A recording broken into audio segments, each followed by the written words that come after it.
السلام علیکم۔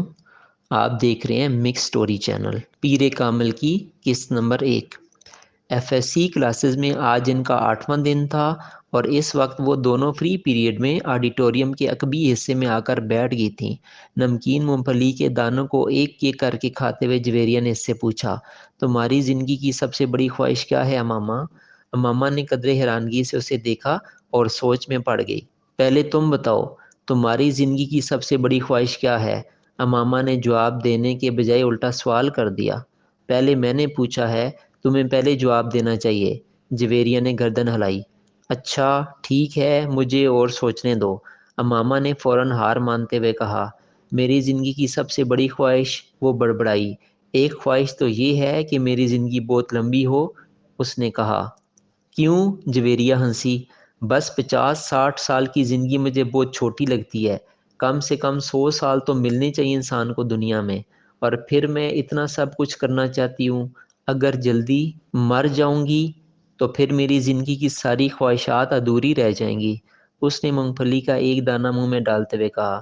اچھا، اور جویریہ نے کہا، اور یہ کہ میں ملک کی سب سے بڑی ڈاکٹر بننا چاہتی ہوں، سب سے اچھی آئی اسپیشلسٹ۔ میں چاہتی ہوں جب پاکستان میں آئی سرجری کی تاریخ لکھی جائے تو اس میں میرا نام ٹاپ آف دا لسٹ ہو۔ اس نے مسکراتے ہوئے آسمان کو دیکھا۔ اچھا، اور اگر کبھی تم ڈاکٹر نہ بن سکی تو؟ جویریہ نے کہا۔ آخر یہ میرٹ اور قسمت کی بات ہے، ایسا ممکن ہی نہیں ہے۔ میں اتنی محنت کر رہی ہوں کہ میرٹ پر ہر صورت آؤں گی۔ پھر میرے والدین کے پاس اتنا پیسہ ہے کہ میں اگر یہاں کسی میڈیکل کالج میں نہ جا سکی تو وہ مجھے بیرون ملک بھجوا دیں گے۔ پھر بھی اگر کبھی ایسا ہو کہ تم ڈاکٹر نہ بن سکو تو؟ ہو ہی نہیں سکتا، یہ میری زندگی کی سب سے بڑی خواہش ہے۔ میں اس پروفیشن کے لیے سب کچھ چھوڑ سکتی ہوں، یہ میرا خواب ہے، اور خوابوں کو بھلا کیسے چھوڑا یا بھلایا جا سکتا ہے؟ امپاسبل۔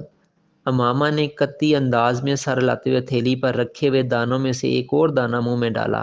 زندگی میں کچھ بھی ناممکن نہیں ہو سکتا، کبھی بھی کچھ بھی ہو سکتا ہے۔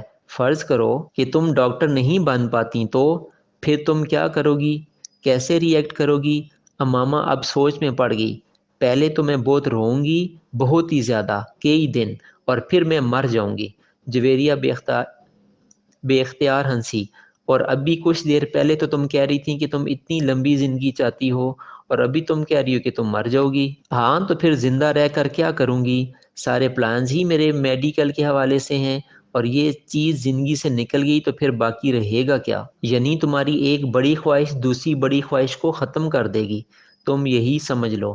تو پھر اس کا مطلب تو یہی ہوا کہ تمہاری سب سے بڑی خواہش ڈاکٹر بننا ہے، لمبی زندگی پانا نہیں، تم کہہ سکتی ہو۔ اچھا، اگر تم ڈاکٹر نہ بن سکی تو پھر مرو گی کیسے؟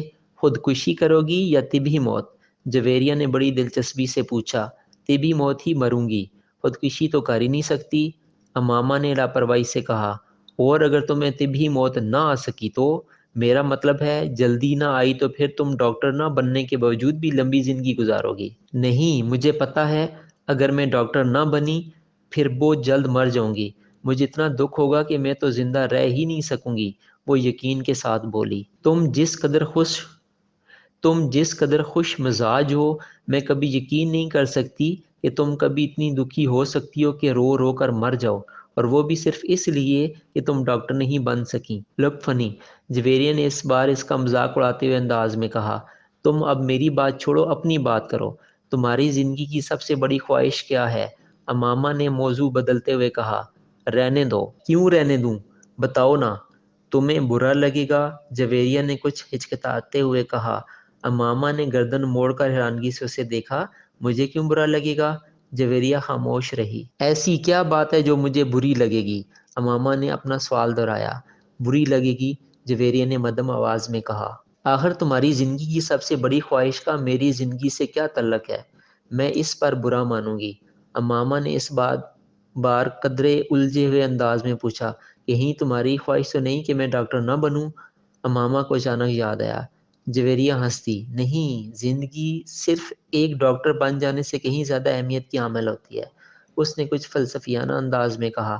پہیلیاں بجھوانا چھوڑ دو اور مجھے بتاؤ، اماما نے کہا۔ میں وعدہ کرتی ہوں میں برا نہیں مانوں گی، اماما نے اپنا ہاتھ اس کی طرف بڑھاتے ہوئے کہا۔ وعدہ کرنے کے باوجود میری بات سننے پر تم بری طرح ناراض ہوگی، بہتر ہے ہم کچھ اور بات کریں، جویریہ نے کہا۔ اچھا، میں اندازہ لگاتی ہوں تمہاری اس خواہش کا تعلق میرے لیے کسی بہت اہم چیز سے ہے، رائٹ؟ امامہ نے کچھ سوچتے ہوئے کہا۔ جویریہ نے سر ہلا دیا۔ اب سوال یہ پیدا ہوتا ہے کہ میرے لیے کون سی چیز اتنی اہم ہو سکتی ہے کہ میں وہ بات کرتے کرتے رک گئی، مگر جب تک میں تمہاری خواہش کی نوعیت نہیں جان لیتی میں کچھ بھی اندازہ نہیں کر سکتی۔ بتا دو جویریہ پلیز۔ اب تو مجھے بہت ہی زیادہ تجسس ہو رہا ہے، اس نے منت کی۔ وہ کچھ دیر سوچتی رہی، امامہ غور سے اس کا چہرہ دیکھتی رہی۔ کچھ دیر کی خاموشی کے بعد جویریہ نے سر اٹھا کر امامہ کو دیکھا۔ میرے پروفیشن کے علاوہ میری زندگی میں فی الحال جن چیزوں کی اہمیت ہے وہ صرف ایک ہی ہے، اور اگر تم اس کے حوالے سے کچھ کہنا چاہتی ہو تو کہو، میں برا نہیں مانوں گی، امامہ نے سنجیدگی سے کہا۔ جویریہ نے قدرے چونک کر اسے دیکھا، وہ اپنے ہاتھ میں موجود ایک انگوٹھی کو دیکھ رہی تھی۔ جویریہ مسکرائی۔ میری زندگی کی سب سے بڑی خواہش یہ ہے کہ تم، جویریہ نے اسے اپنی خواہش بتائی۔ امامہ کا چہرہ ایک دم سفید پڑ گیا۔ وہ شاکڈ تھی یا حیرت زدہ، جویریہ اندازہ نہیں کر سکی، مگر اس کے چہرے کے تاثرات یہ ضرور بتا رہے تھے کہ جویریہ کے منہ سے نکلنے والے جملے اس کے ہر اندازے کے برعکس ہیں۔ میں نے تم سے کہا تھا نا، تم برا مانو گی، جویریہ نے جیسے صفائی پیش کرنے کی کوشش کی، مگر امامہ کچھ کہے بغیر اسے دیکھتی رہی۔